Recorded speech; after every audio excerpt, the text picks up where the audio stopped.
Ali Soumaré, bonjour. Bonjour. Vous êtes aujourd'hui connu pour avoir été un représentant des familles et des quartiers lors des émeutes de 2007 à Villiers-le-Bel. Et cette année, à l'occasion bien sûr des élections régionales, pour être au centre d'une polémique vous traitant de délinquants multirécidivistes. Et quoi d'autre? Chevronné. C'était dans l'art. C'était le summum, quoi. C'est la petite, comment on appelle ça, la cerise là, sur le gâteau. Alors très franchement, pouvez-vous vous présenter et nous dire un petit peu ce qui vous a amené à vous engager politiquement? Alors, moi j'ai un parcours classique et un parcours en même temps atypique. Classique parce qu'en fait c'est l'engagement d'un militant comme tant d'autres personnes qui sont aujourd'hui des militants. J'étais engagé sur le plan associatif et je continue d'ailleurs à être engagé sur le plan associatif. Donc l'une des premières associations qu'on a eu à créer, c'est une association au niveau local qui s'appelait Acte 4 avec un groupe d'amis de différents quartiers de la ville. On a eu à aborder notamment une thématique qui nous tenait à cœur, c'est la thématique de la traite négrière. Et donc on avait un projet qui s'appelait Histoire d'une nation, devoir de mémoire, histoire d'une nation. Donc on abordait la question de la traite négrière et tout ça autour de la date anniversaire de l'abolition de l'esclavage, le 22 mai. Le 22 mai. Donc voilà, donc ça c'est un peu le premier engagement. Il y a eu d'autres engagements globalement qui sont assez complémentaires au niveau régional, au niveau de mon pays d'origine, et l'engagement politique ensuite qui est venu un peu de manière complémentaire parce que je considérais que à l'engagement au sens noble du terme, l'engagement associatif, politique au sens noble du terme, il convenait d'aller dans les endroits où le pouvoir et donc les partis politiques sont des endroits où les choses se décident. Donc on ne pouvait pas déserter ces endroits-là. Donc je faisais partie de ceux qui avaient envie de s'engager sur le plan politique, avec un débat, je me rappelle à l'époque, à savoir est-ce qu'il fallait créer un parti politique un peu à part, ou est-ce qu'il fallait s'engager dans les partis dits républicains et les partis un peu classiques, UMP, UMP-PS. Moi j'ai fait le choix, après une longue réflexion, de choisir le chemin de l'engagement politique dans un parti politique. D'autres ont fait un choix qui est inverse, il ne s'agit pas de savoir quel est le bon choix. C'est des choix qui sont chacun les fait à son niveau. Moi, je considère qu'il faut aller dans ces organisations-là et prendre notre place et pas recréer des organisations. Mais j'entends bien que d'autres aient choisi un autre parcours.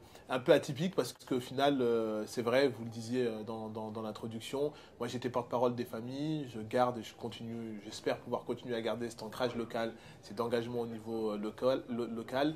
J'ai été en effet porte-parole des familles, donc un peu d'une certaine manière porte-parole de Villiers-le-Bel sur les émeutes de Villiers-le-Bel, mais surtout médiateur, parce que c'est le côté porte-parole, surtout médiateur, dans des moments de crise comme ça, c'est important d'avoir des gens qui peuvent faire l'interface.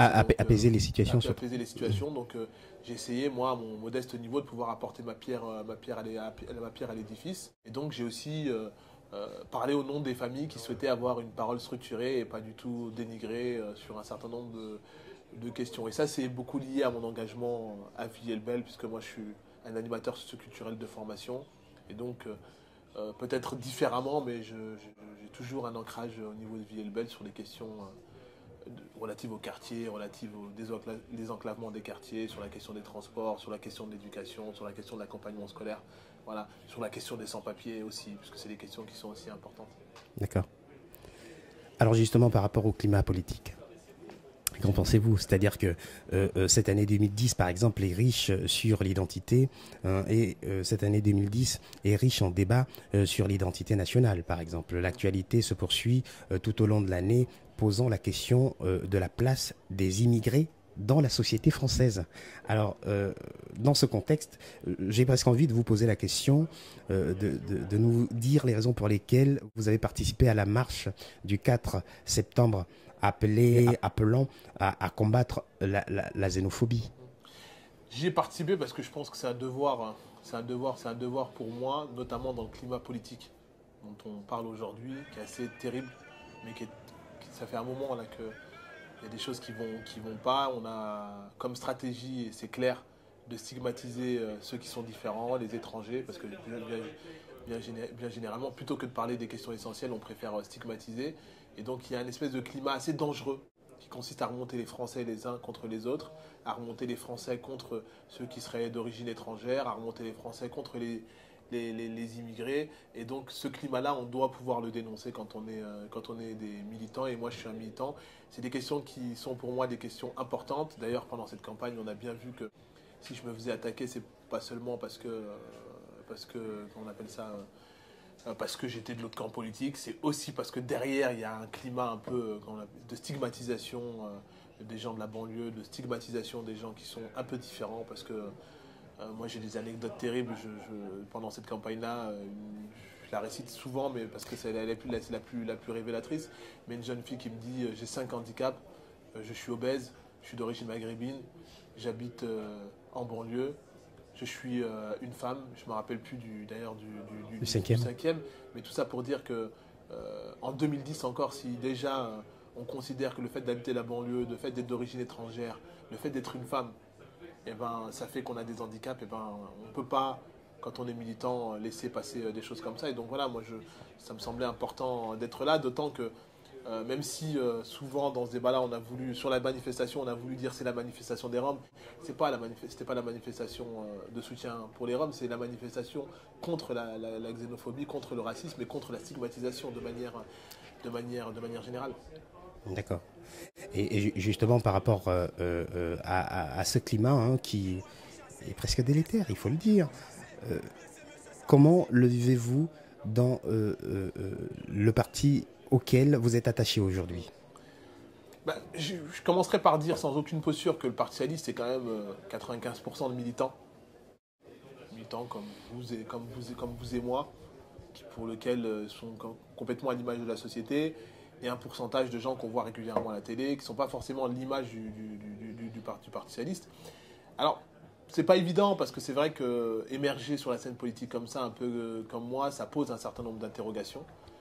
Pourquoi? Positif ou négatif. Pourquoi? Ce n'est que la suite logique des choses. C'est-à-dire que vous êtes d'abord président d'association, vous participez à ce qu'il y ait des échanges dans des quartiers suffisamment difficiles. Il est tout à fait normal qu'au fur et à mesure, parce que quand on est dans le contexte associatif, on a des choses à exprimer. C'est tout à fait normal que vous débouchez dans ce milieu-là. Et pourquoi alors ça peut être difficile pour certains de l'accepter, ça? Pourquoi? Parce que tous ne se comprennent pas de la même manière, effectivement.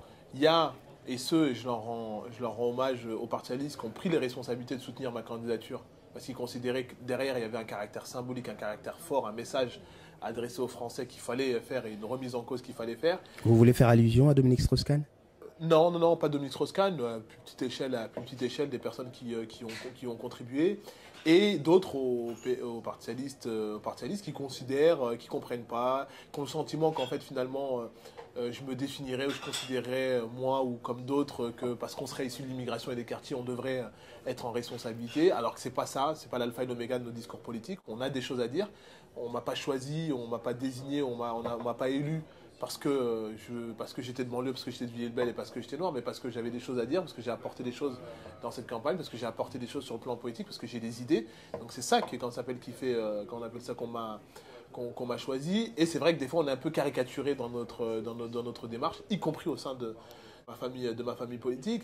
Alors moi, mon côté positif, il me fait dire qu'il faut pouvoir positiver les choses et pouvoir faire de la pédagogie et qu'à un moment donné les choses avancent, parce on s'appuie aussi sur des dynamiques qui sont positives.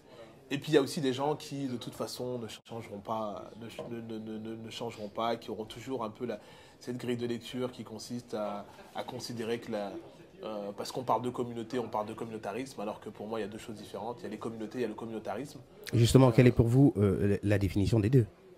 Ben pour moi, les communautés, c'est les communautés telles qu'elles peuvent être en France, la communauté malienne, la communauté japonaise, la communauté chinoise. Voilà, c'est des gens qui sont ressortissants d'un pays, qui sont en France, donc qui forment un groupe humain, qui vivent sur le territoire français, qui respectent les règles de la République, mais qui peuvent se retrouver à partir de leurs origines. Et ça, ça devrait pas être impossible, parce que c'est aussi important. Et le communautarisme, c'est tout le côté excessif de cette question-là.